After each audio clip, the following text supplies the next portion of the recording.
Boa noite, Maria Tereza. O Emerson também já chegou. Júlia. Boa noite, boa noite. Vicente também já chegou. Boa noite, Vicente. Kleber. Boa noite, Kleber. Éber. Geni. Tudo bom, Geni? Tá frio aí também, Vicente? Deve estar um horror lá no Rio Grande do Sul, né? Aqui tá bem friozinho também. Rondinelli. Gente, já vão. Kleber, um abraço. Tá frio aí também, né, Geni? Aqui não tá fácil, não. Lucas, meu colega, abraço. Boa noite, doutor João. Carlos, doutor Carlos, um abraço. Fábio. 4 graus aí, Vicente, meu Deus. Aqui acho que não tá tanto. Entrou o Adriano também. Vamos aguardar então o Emerson chegar aqui. Oi, Boa noite, tava Emerson! sofrendo aqui, Bem-vindo! eu achava que tinha caído a live, porque na hora que eu fui mandar a solicitação, aí travou e aí eu entrei de novo, saí de novo, mas enfim, estamos aqui, Ai, que susto! deu certo. Aham, deu tudo certo. Eu já tô te chamando aqui para as pessoas te conhecerem também, quem não conhece, quem vem da minha audiência, mas a gente tá travando? Ixi! E agora? Aqui tá normal, Para mim também tá bem normal aqui, tô sim, conseguindo sim, te ouvir bem, enfim, pode ser que de repente seja aí. é, Sorrisão é bom, né, Vicente? É legal que a gente está com os colegas aqui do Eleja-se também, né, Emerson?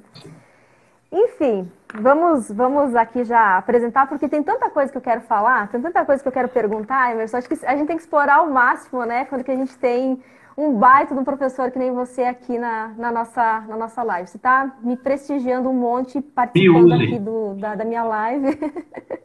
Eu sou da terra Ai, da banda, eu sou da terra da banda Magníficos, que tem aquela música Me Usa.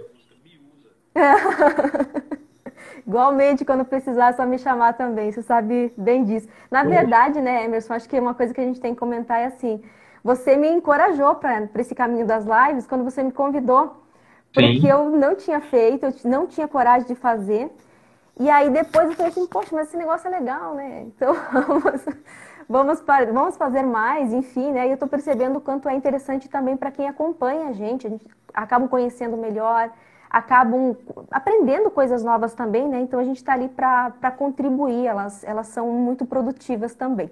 a ideia é essa Então, mesmo. assim, eu vou Se eu fosse professor de natação, eu era aquele professor que na primeira aula já joga o aluno dentro da piscina e espera para ver o que é que acontece. Tu faz isso mesmo.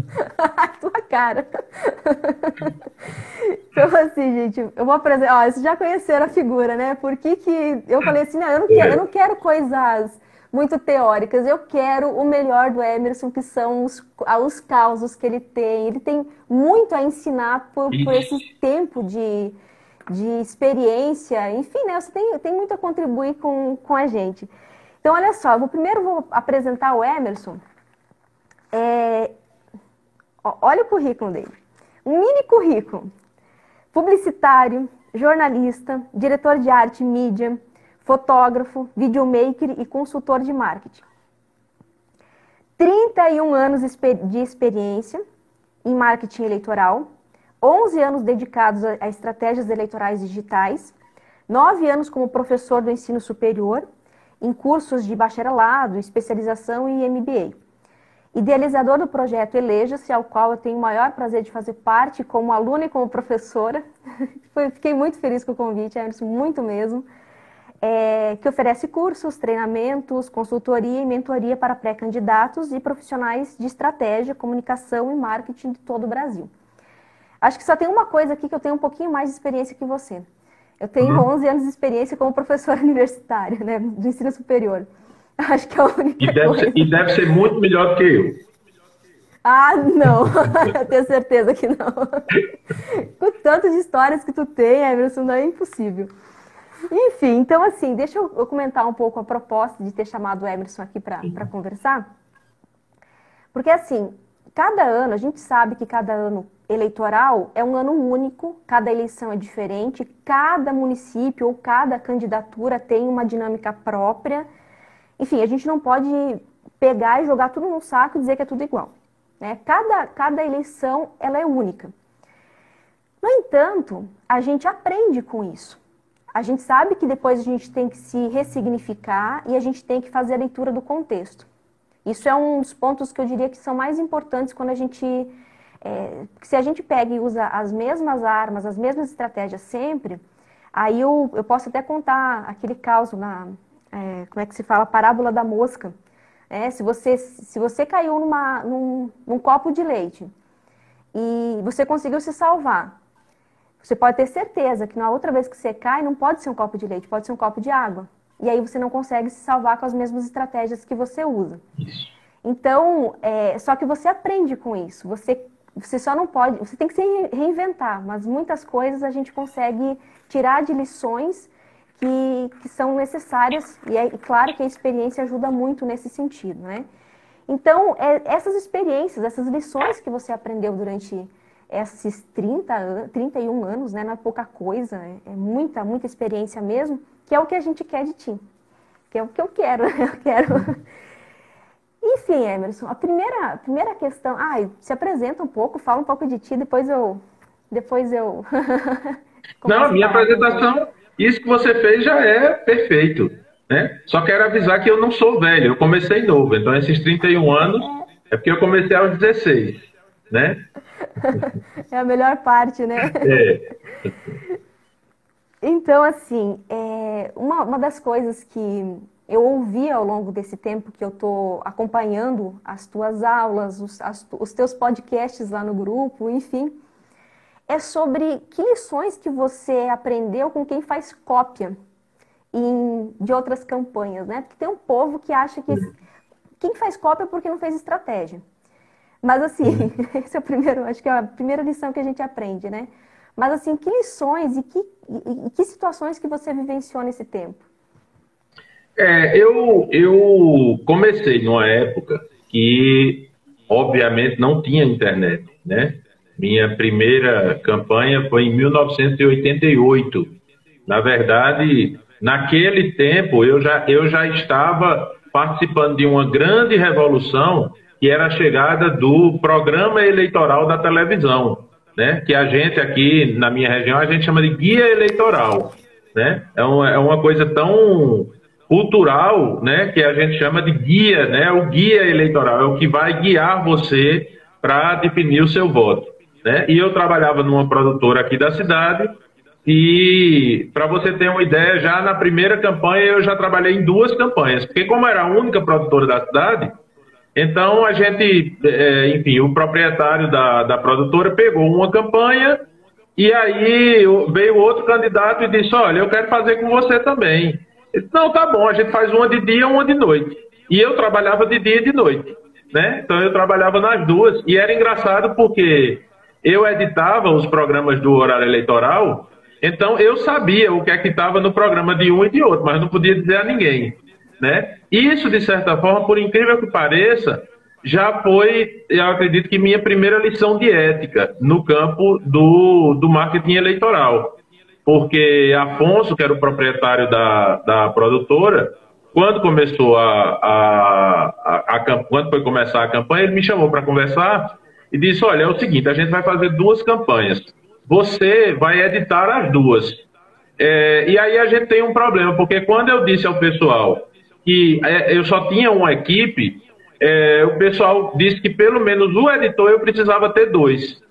Porque o editor ia ver o material final antes de todo mundo, né? E aí eu quero combinar com você desde já que você tome muito cuidado com o que você vai falar com uma equipe e com a outra equipe, porque de acordo com o que você falar, você vai estar passando dicas, né? E aí eu, enfim, logo no começo eu me coloquei, assim, mesmo molecão ainda, mas aí eu já... É aquela coisa de chegar para o pessoal e dizer, olha, vocês não me perguntem nada sobre a outra campanha que, enfim, eu não vou dizer, até porque se eu disser para vocês, vocês vão saber que eu também estou falando sobre a campanha de vocês para ele, né? E aí o pessoal diz, é muito justo. Se você não fala para a gente vai saber que você também não fala para ele, né? E essa questão de... E então, naquela época, o que a gente tinha eram campanhas aqui na minha região, você tinha muito essa questão da campanha copiada, né? Tem uma história que, né, essa história é bem famosa enfim, dizem que tem a ver com Paulo Maluf, né? Eu não sei se é verdade.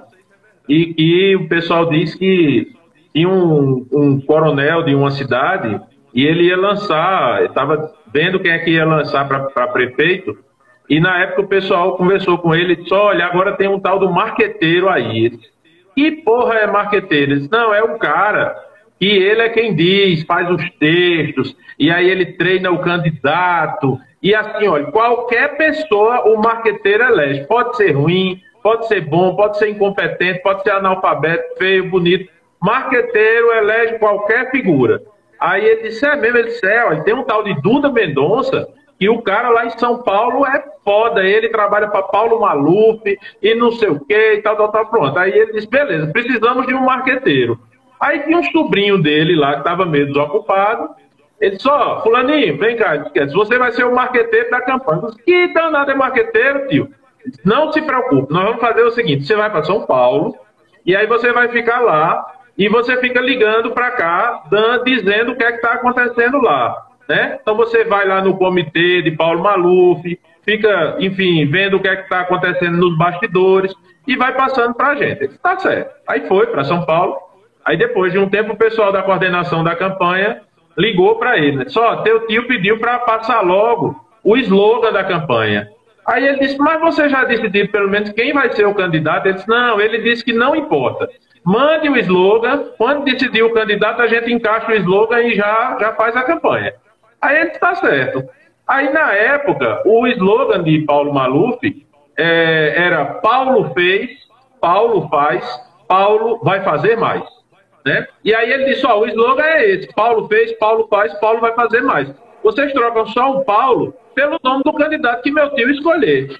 Aí o pessoal disse, tá certo. Aí ele ficou lá, quando voltou já foi no dia da convenção. Né? E aí chegou lá o pessoal, ei, olha, o material tá maravilhoso, tudo que você mandou, aquelas cartas que você mandou, o material gráfico, santinho, a gente copiou tudo igualzinho, tá tudo perfeito. Aí ele disse, tá certo. Aí, só que ele se tocou, né? Já ia começar a convenção, ele já ia entrar no lugar da convenção, ele disse, vem cá, agora, só uma dúvida, quem foi que meu tio escolheu para candidato a prefeito? Aí eu falei, acho que tu não sabe, não. Ele disse, não, foi NEM. Ele disse, quem? Ele disse, NEM. Aquele cara que o pessoal, todo mundo chama ele de NEM. Aí o cara disse, ah, tá bom. Quando entrou no lugar da convenção, tava lá o slogan, né? Nem fez, nem faz, nem vai fazer mais.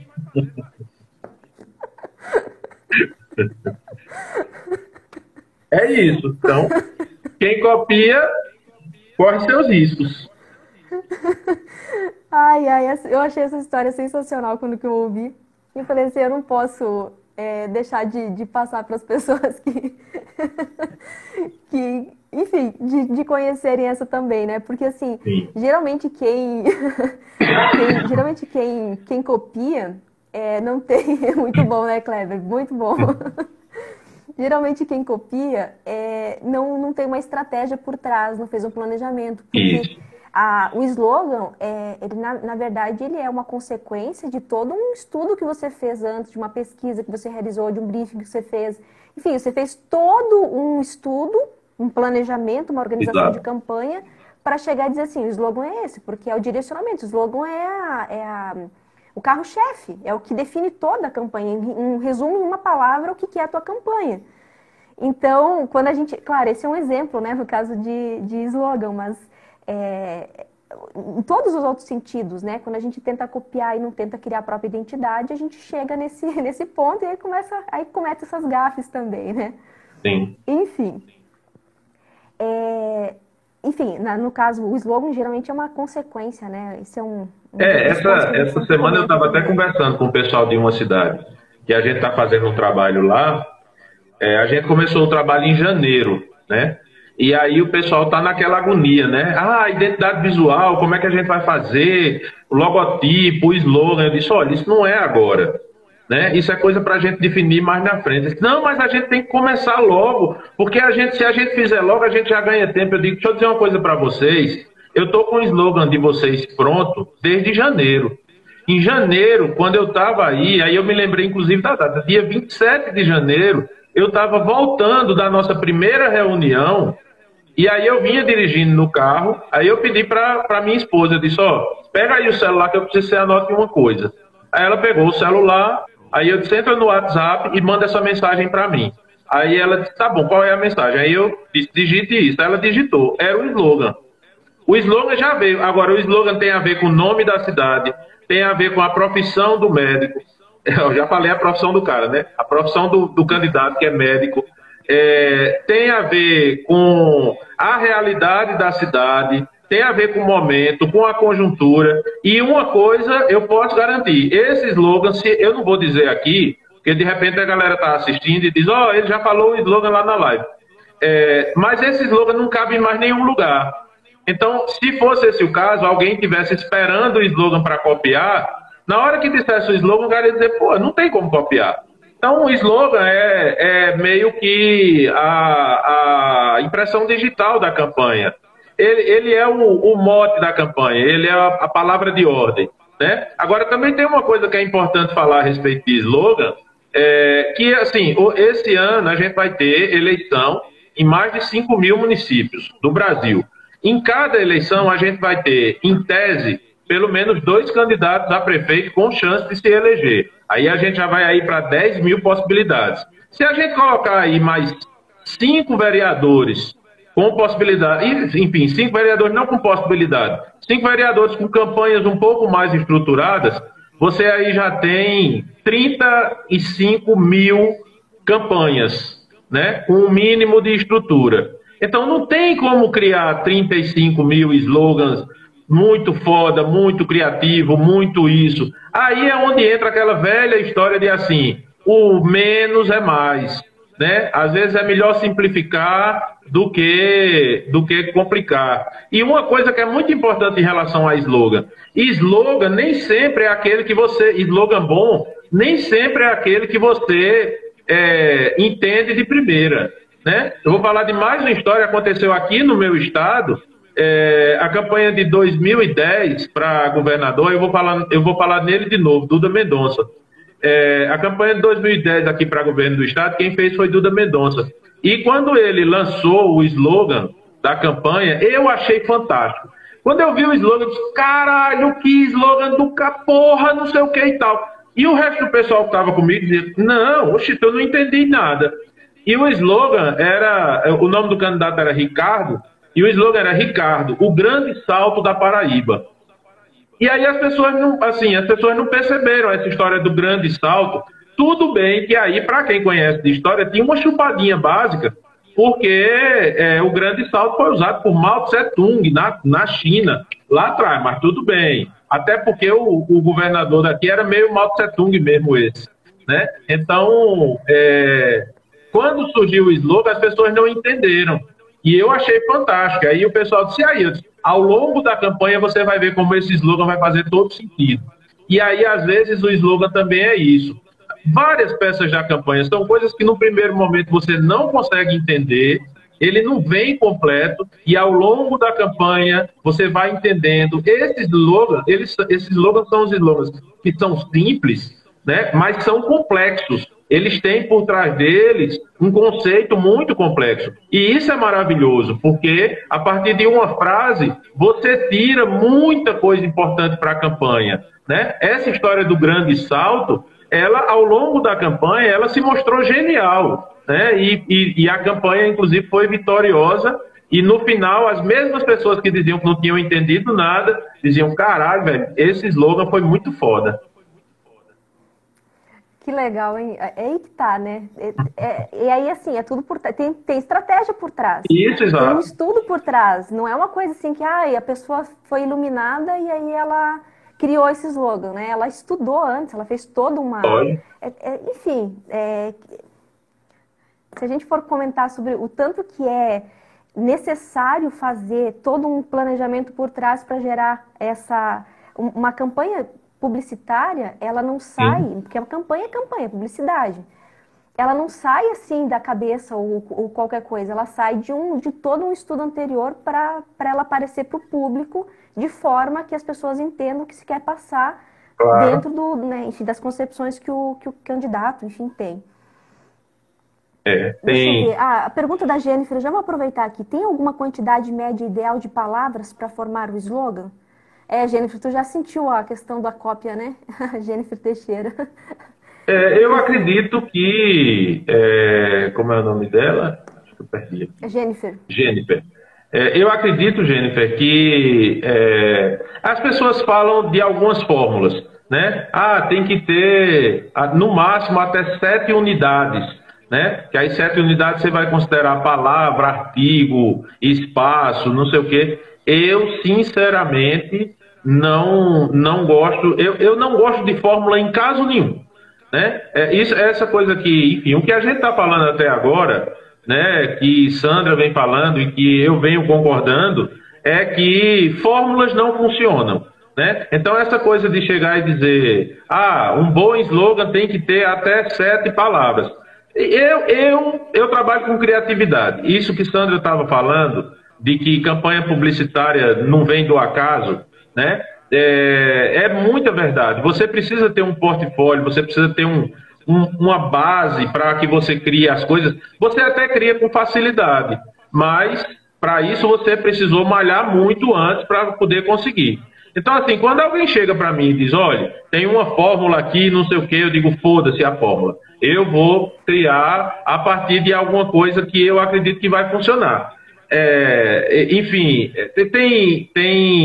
tem peças de teatro, tem filmes maravilhosos que têm nomes muito diferentes, né? Então, sei lá, um filme, um livro que eu acho muito bonito, o título dele é um título grande, por exemplo, A Insustentável Leveza do Ser. Né? Aí o cara diz, não, mas hoje em dia para você fazer um livro de sucesso, você tem que fazer só uma frasezinha curta, né? Enfim, eu acredito que o grande diferencial é você trazer alguma coisa que na hora que as pessoas vejam, aquilo cause alguma sensação nelas, mesmo que seja uma sensação de estranhamento num primeiro momento, né? Eu já trabalhei em várias campanhas quando a gente chegava com slogan, aí o cara dizia, velho, esse slogan não é muito fácil de entender. Eu digo, nós temos 90 dias para fazer as pessoas entenderem. Quem não entender é burro. Pronto. Que a gente vai tentar fazer entender, né? Olha, o Santiago, ele fez uma pergunta assim, eu posso usar a minha frase de campanha, a força de novas ideias, em minha divulgação de pré-campanha? Se for só na pré, tudo bem. Isso. Enfim, né? Eu não sei qual que é a tua estratégia. Agora, se você usar a mesma no período eleitoral, aí vai caracterizar a campanha extemporânea. Então, esses são os cuidados que a gente precisa ter com o slogan também. Slogan, enfim, né?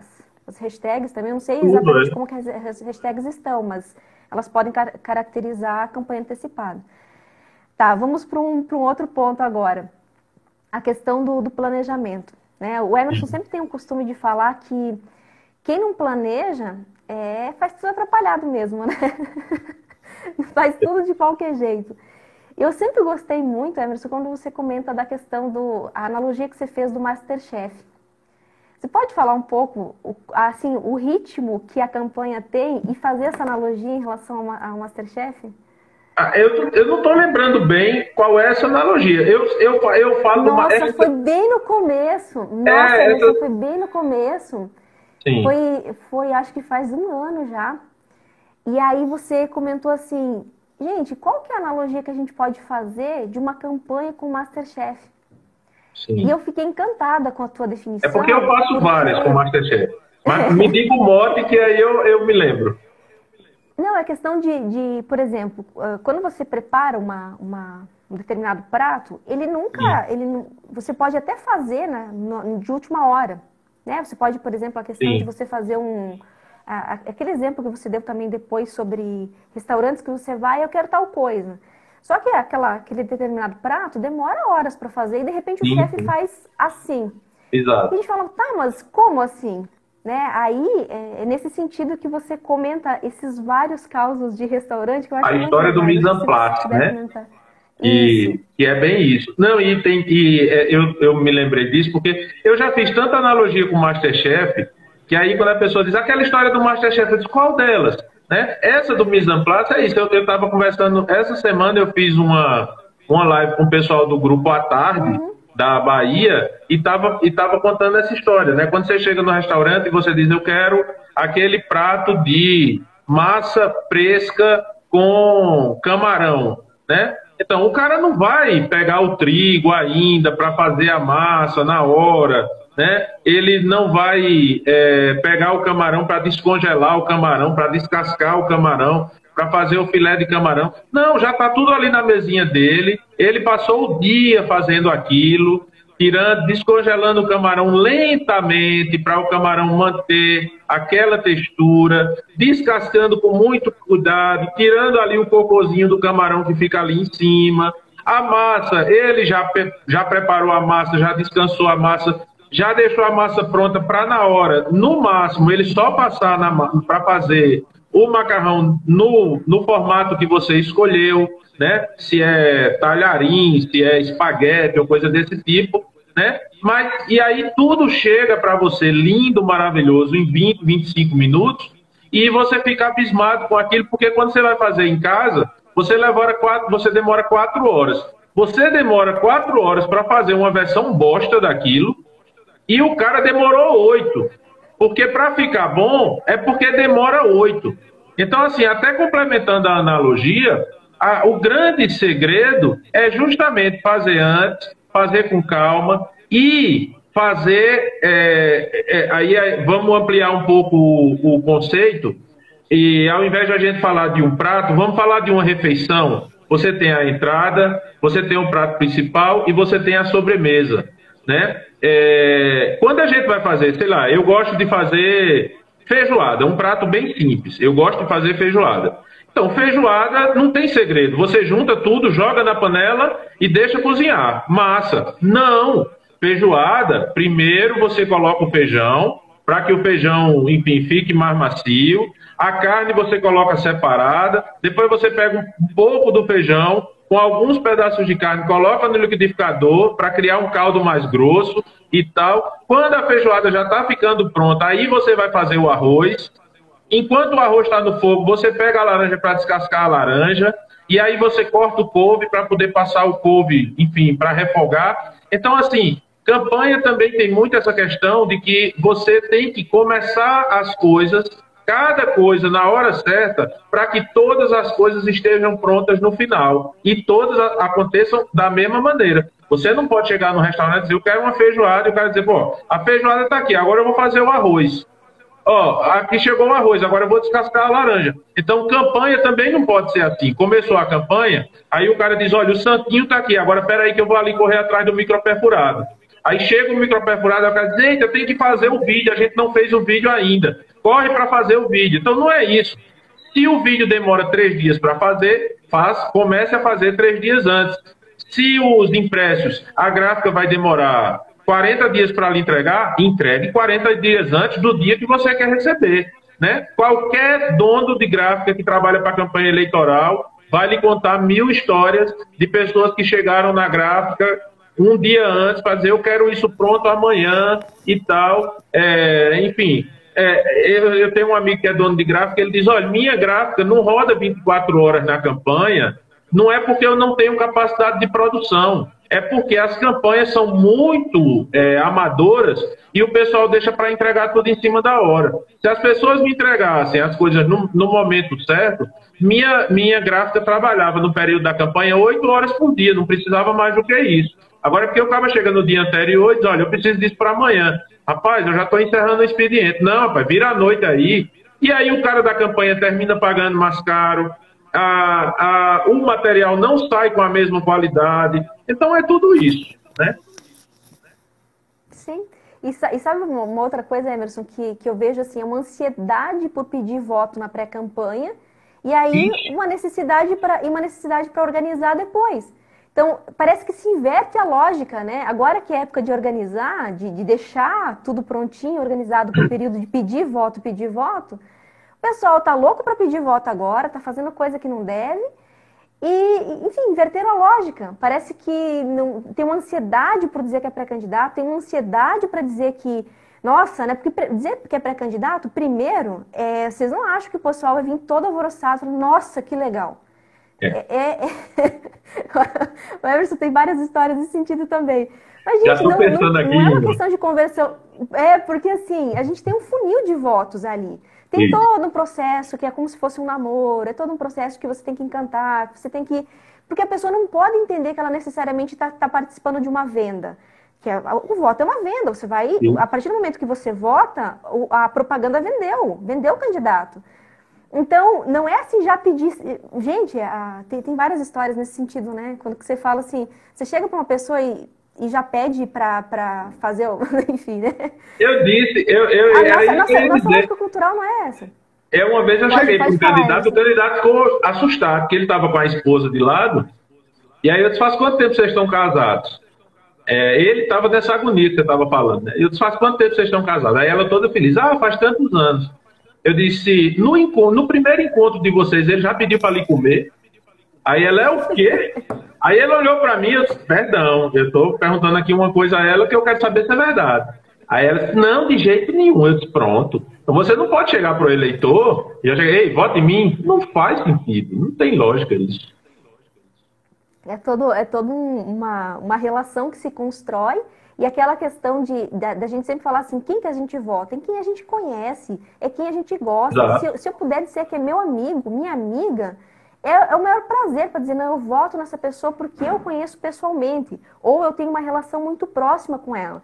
E aí, se a gente for entrar na questão do digital, que já é o outro ponto, assim, que lições que você tem 11 anos já como... trabalhando com campanhas digitais, né? Você sempre fala assim, quando eu comecei era tudo mato. E realmente. Era. E ainda, se for pensar, ainda é muito mato. A gente, por mais que você tenha desbravado, tenha conseguido andar muito, com tanta renovação tecnológica, com tantas novidades, né? Porque agora a gente tem um monte de redes sociais, a gente tem um monte de ferramentas. É um horror isso. A gente não consegue acompanhar tudo. Às vezes eu fico assim, e olha que eu acompanho muita coisa. Enfim, que lições que você tem nesse sentido também para nos passar? Uma coisa, essa coisa que você está falando, né, que eu comecei... A primeira campanha que eu fiz, na verdade foi assim, né? Desventuras da minha vida de marqueteiro. E em 2004, eu levei um calote numa campanha que eu fiquei, enfim, isso me desestruturou financeiramente, pessoalmente e, de certa forma, até emocionalmente, porque se fosse só o calote, tudo bem. O problema é que eu entrei numa campanha, eu sempre tentei trabalhar em campanhas que eu acreditasse nas pessoas para quem eu estava trabalhando. Eu entrei numa campanha acreditando que eu estava trabalhando para uma pessoa de bem. Ao longo da campanha, quando eu conheci essa pessoa nos bastidores da campanha, eu vi quem de fato se tratava, né? E aí naturalmente, a gente criou uma antipatia muito grande ao longo da campanha. Como foi que essa pessoa se vingou de mim? A campanha não era uma campanha que tinha chance de vencer. Já era uma campanha de construção de nome e tal. Eu fiz meu papel, a pessoa saiu da campanha muito maior do que entrou, muito maior, inclusive, do que ela é, né? Mas aí a forma que a pessoa teve de se vingar de mim, porque eu enfim, comecei a tratá-la de uma maneira muito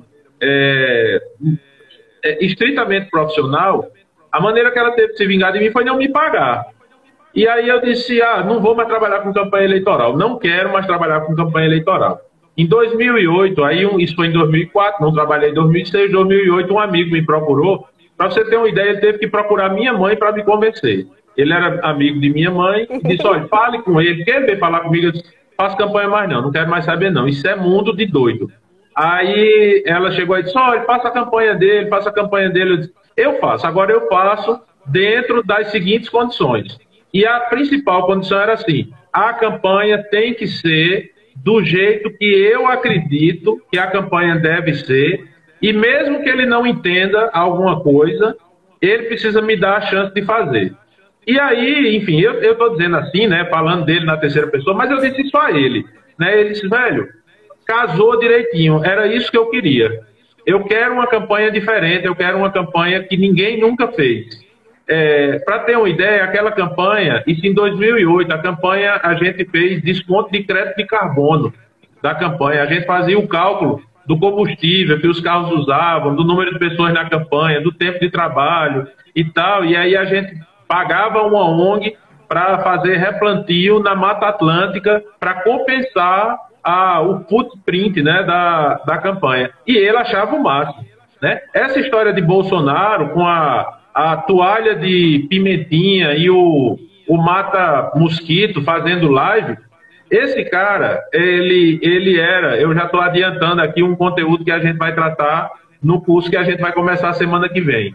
Mas esse cara, ele era um cara, ele tinha cara de rico, né? Ele era um cara, ele é ainda, né? É um cara branco, de olhos verdes, bonito, meio ruivo, ou seja, ele tem cara de rico. E a gente precisava passar que a campanha dele era uma campanha simples, porque de fato era, né? A gente podia até fazer um esforço, por exemplo, naquela época, e contratar, alugar um estúdio e gravar o vídeo que a gente estava querendo gravar no estúdio. Foi o que a gente fez. Eu mandei comprar uma folha de papel, uma chapa de compensado. A gente pintou de azul para dar aquele efeito de chroma key. Colocamos no quintal da casa, onde a gente montou o comitê, escorado numa árvore. Pegamos uma cadeira, colocamos no chão de terra, montamos uma iluminação. E aí ele disse, mas por que a gente está fazendo isso aqui? Eu disse que eu preciso de uma imagem.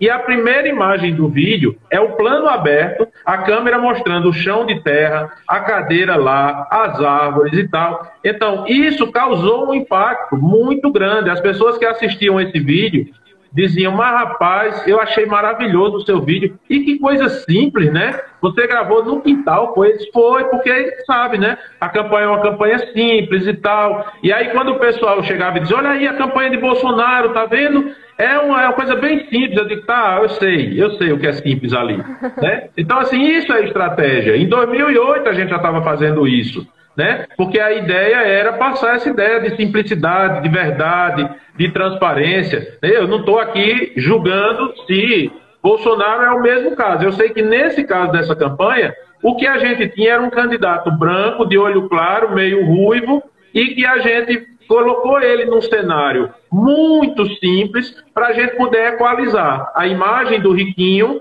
com um cenário simples. Hoje a gente tem um presidente branco, de olho claro, cabelo meio loirinho, e se ele tivesse feito a campanha num cenário um pouco mais sofisticado, provavelmente ele não tinha causado o efeito que causou. Uhum. Eu vou... Aqui a pergunta do Ebers, aliás, Ebers, um abraço. Ele fez a seguinte questão. Qual a diferença do planejamento de uma campanha majoritária e uma campanha proporcional? Acho que é interessante. Essa pergunta muita gente me faz também. Isso. A primeira diferença é grana, né? Num primeiro momento, enfim, não faz sentido você... Hoje em dia, não faz sentido você gastar dinheiro numa campanha de vereador, a não ser que você vai fazer uma campanha naqueles moldes antigos, né? De comprar voto, de cooptação de liderança, de distribuição de algum tipo de benefício para a população, assistencialismo. Mas, via de regra, hoje, as ferramentas que uma campanha de vereador tem, as ferramentas digitais, tornam a campanha de vereador muito mais barata. Eu tenho uma estrutura básica que eu indico aplicar em qualquer campanha. Em algumas campanhas, eu indico aplicar com equipes para cada função.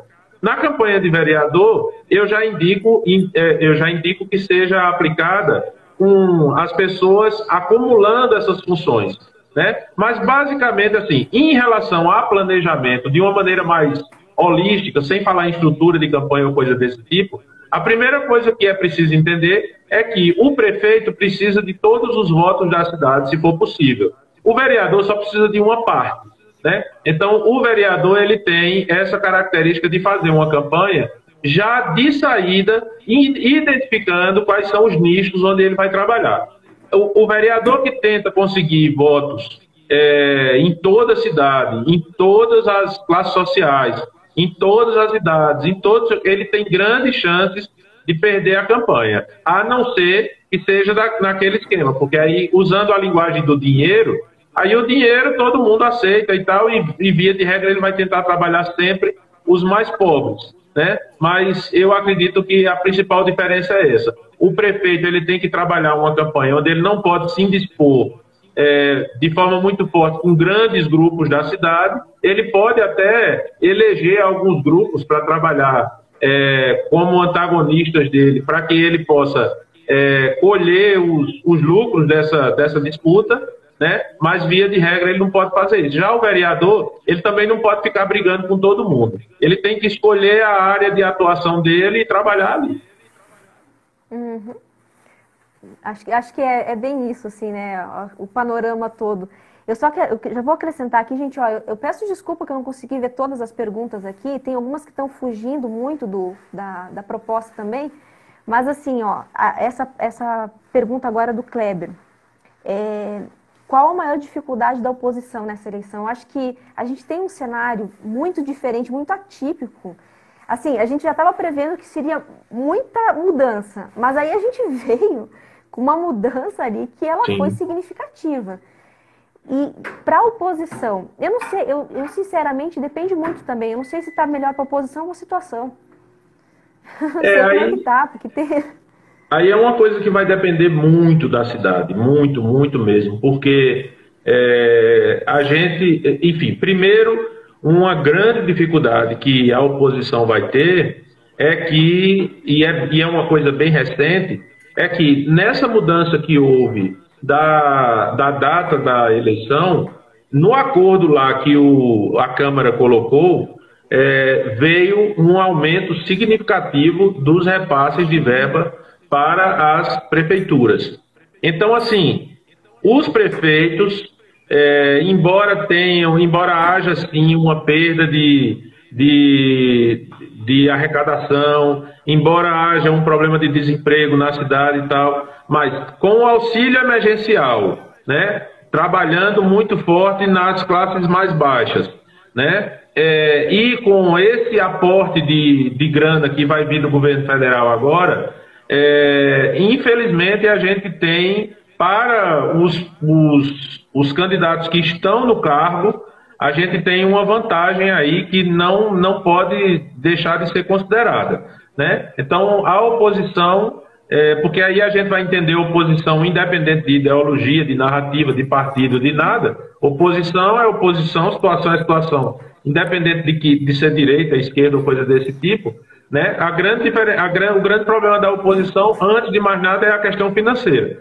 E o segundo ponto, e aí esse ponto também tem a ver com a pandemia, é que no momento em que estourou a pandemia, todos os olhos da cidade se viraram para a situação. Então todo mundo começou a prestar atenção no que o prefeito estava fazendo. Então o prefeito naturalmente criou uma relevância muito maior do que ele tinha naturalmente.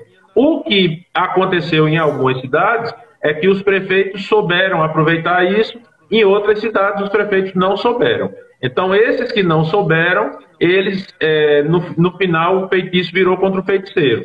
Eles tiveram uma atenção muito grande da população, como eles não souberam reagir, ao invés de se fortalecer, eles se enfraqueceram, né? E aí, nessas cidades especificamente, a oposição tem uma oportunidade muito boa. Uhum. Muito bem. Eu vou para uma outra questão aqui, que eu acho que essa é uma... A gente não tinha nem conversado sobre essa, né, Emerson? Mas é uma questão minha, assim. Como tocar aqueles eleitores, né? Como chegar a mensagem para aqueles eleitores que são indiferentes? Porque, assim, a gente tem um público... Vamos lá. Quem que se interessa por política? É o político e a mídia. E, de repente, nós que somos consultores ali. Isso. O restante do povo tá... Olha, ele quer distância desse tipo de conversa, ele quer... Enfim, ele não quer que você seja o chato que fica lá buzinando política no teu ouvido o tempo todo.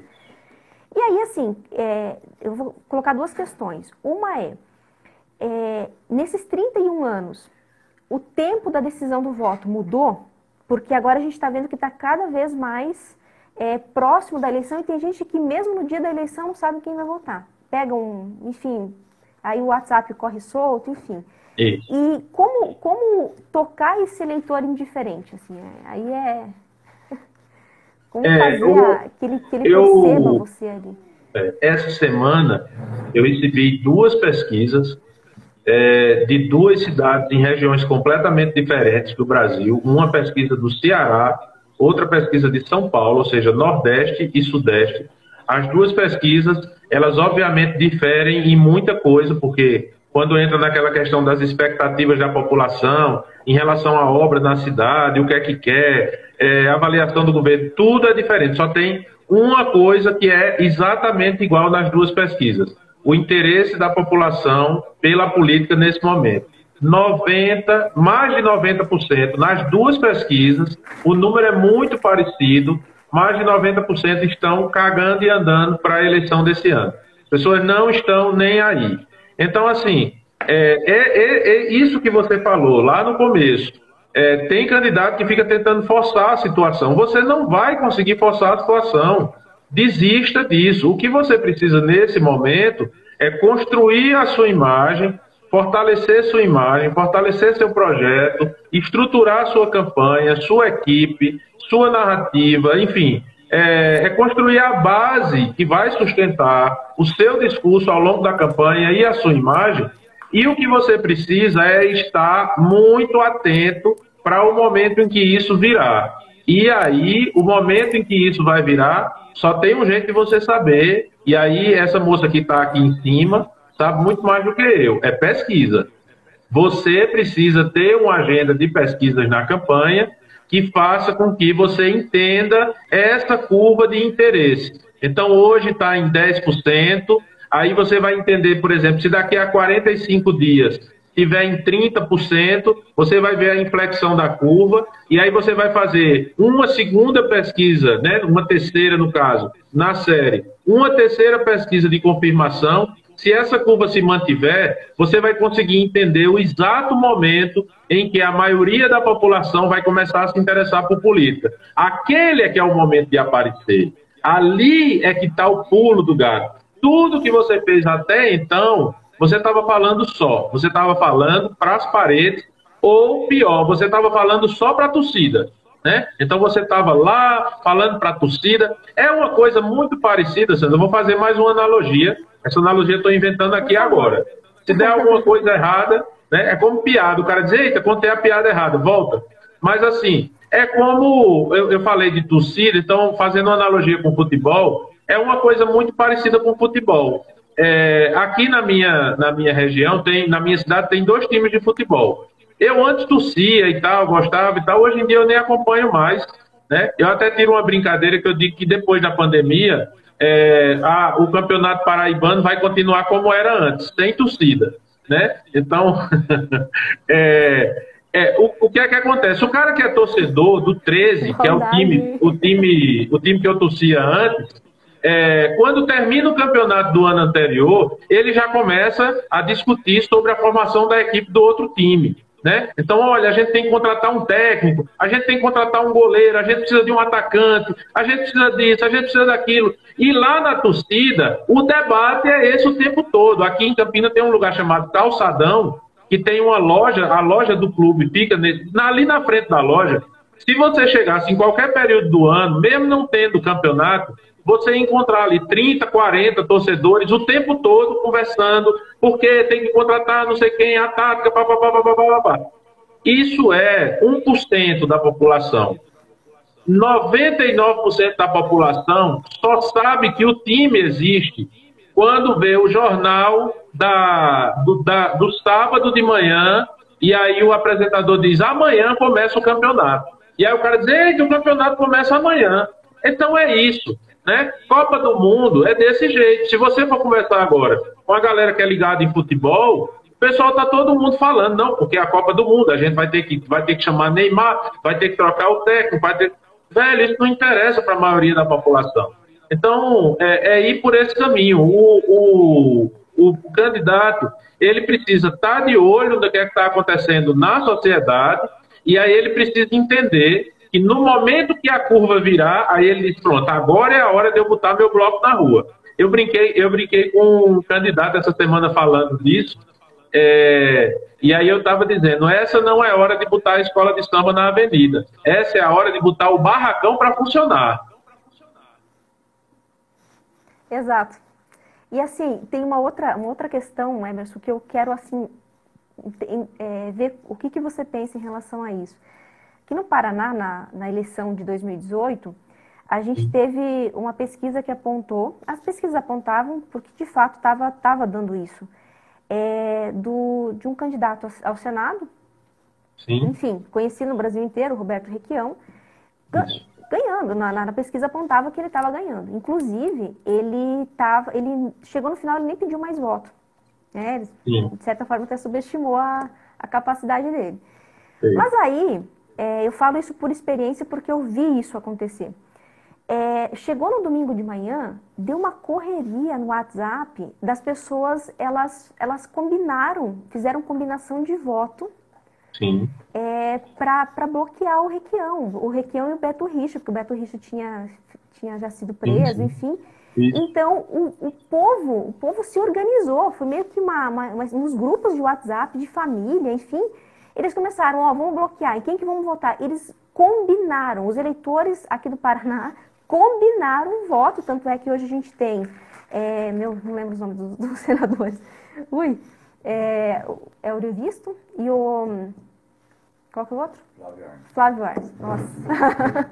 Enfim, o meu esposo aqui ajudou. Tá nesse nível. Mas enfim, tá nesse nível, enfim, mas foi lapso de memória, porque eu acompanhei, enfim, acompanho a política. Não, mas é assim mesmo. Mas enfim, mas assim, foi no final, foi assim, no dia, muita gente decidiu o voto ali a partir do WhatsApp. Como você acha que vai ser as eleições desse ano? Você não acha que vai estar no mesmo nível? Não vai ter boca de urna no WhatsApp? Não vai ter um monte de coisa ali que a gente não tem como prever? É uma coisa que a gente já comenta, é o seguinte, o WhatsApp não é uma rede social, é um aplicativo de mensagens, mas, por exemplo, nessas pesquisas que eu recebi essa semana também, as pessoas colocam o WhatsApp na conta das redes sociais. Como é que você vai se informar nessa campanha? Em qualquer cidade do Brasil que você fizer essa pesquisa, você fizer essa pergunta, né, qual é o principal meio de informação que você vai utilizar para se informar sobre a campanha? É o WhatsApp. Primeira coisa, isso. Segunda coisa, aí você tem um fenômeno, levando um pouco para o lado científico da coisa, você tem um fenômeno que hoje é muito vivo no mundo inteiro, que é o fenômeno chamado espiral do silêncio. Né? Então, o que é a espiral do silêncio? Eu estou aqui conversando com Sandra, e aí Sandra, de repente, chega e diz, eu vou fazer um exemplo aqui, enfim, eu não estou defendendo nenhuma bandeira, eu vou fazer um evento que é mais fácil para todo mundo entender. Aí Sandra chega e diz, não, porque Bolsonaro é um governo, não sei o que e tal. Sandra, mas você é bolsominho? Aí Sandra diz, não, eu não sou bolsominho, é porque eu estou identificando que tem uma coisa boa nesse governo. Não, você é bolsominho, Sandra. Aí amanhã sai uma coisa, mas você viu aquela obra do governo Bolsonaro? Sandra, eu não acredito que você está falando assim, deste governo fascista, racista, taxista, não sei o que, tal. E aí o que é que acontece? Em algum momento, Sandra vai olhar e vai dizer, velho, eu não vou falar mais não. Porque toda vez que eu falo, é surra de dislike e eu vou ficar na minha. Mas não tem nada não. Me aguarde. Essa é a espiral do silêncio.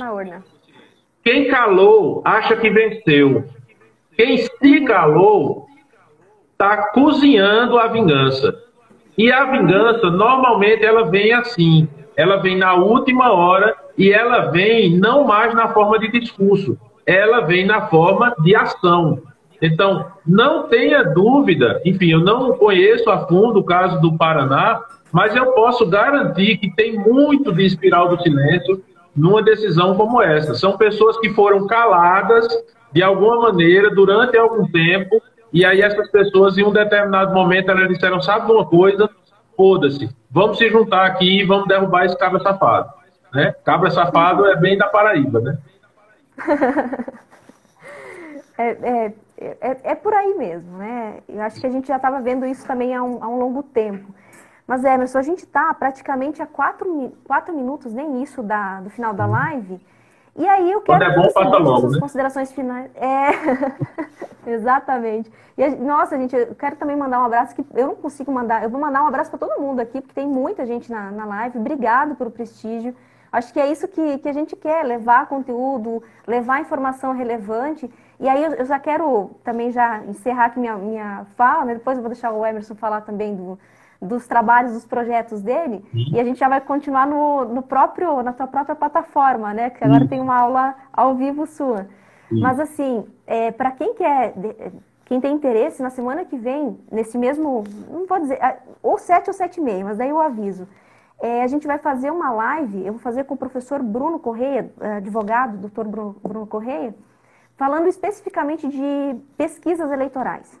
Pesquisas internas, externas, enquetes, enfim, porque a gente tem muitas dúvidas que vêm, e aí a gente vai também ter esse bate-papo. Eu peço desculpa para as pessoas que mandaram dúvidas aqui, mas é 1 hora de live e fica difícil, né?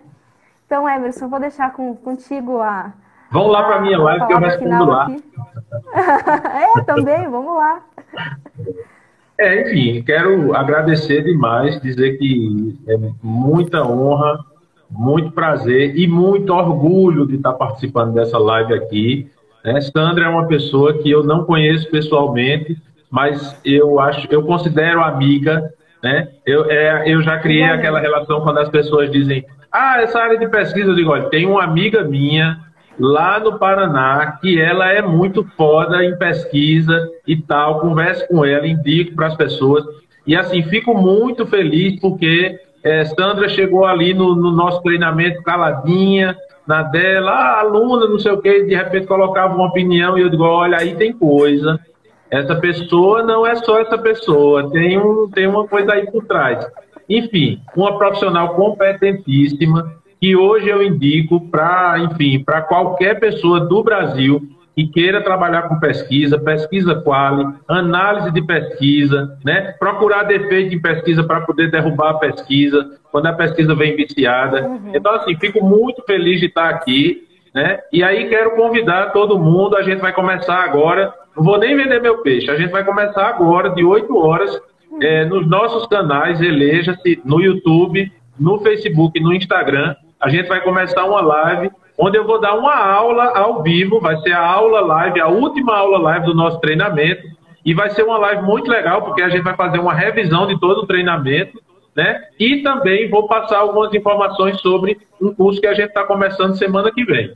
Então, espero todo mundo lá. Obrigada, Emerson. Eu vou aproveitar acho que esses minutos finais aqui. Professor Perlin entrou. Um abraço, professor. Professor de penal. Eu vou aproveitar aqui, acho que deve ter um minuto aqui. Bom, aqui é perguntas. A gente não conseguiu responder, Danilo. Vai lá na live do Emerson agora e daí coloca a pergunta aqui em relação a... Qual que era a pergunta mesmo? Enfim, olha só, tem pessoas sobre os comícios, caminhadas e carreatas. Basicamente, pior que na live, como a live de hoje é aula, nem vai dar para... Eu já vou pedir desculpa, não vai dar para responder, mas entre lá no site Eleja-se, eleja.se, vai descendo, lá embaixo tem um link para o meu WhatsApp. Mande a pergunta para mim no WhatsApp, que eu faço questão de lhe responder, enfim, por texto, por áudio, mas eu garanto que qualquer pergunta que você me mandar, se eu souber, eu respondo. 10 segundos, então, gente. Olha, um abraço aqui. Obrigada pela participação de todos. Obrigada, Emerson, mais uma vez. Eu que agradeço. Foi uma honra ter você aqui. Tchau, tchau.